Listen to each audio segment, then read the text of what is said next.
Welcome to the Rim Break Rodeo. We hope this video helps. In this video, I will compare linear versus clicky switches.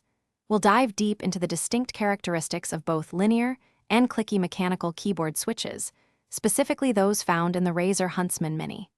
My goal is to help you understand the feel and sound of each, so you can confidently choose the switch type that perfectly matches your gaming style or typing preferences. Let's explore the nuances to ensure your keyboard experience is exactly what you desire.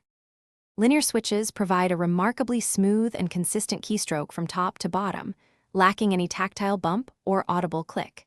This design allows for incredibly fast, uninterrupted key presses, making them a favorite among competitive gamers. They often feature a light actuation force, typically around 40 grams, and a short actuation point, such as 1.0 millimeters.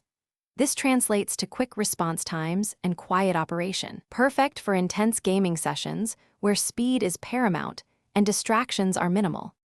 Clicky switches offer a very distinct experience, featuring a noticeable tactile bump and a satisfying, audible click sound with each key press. This clear feedback is highly valued by typists, as it provides confirmation that a key has been registered, often leading to improved accuracy and confidence.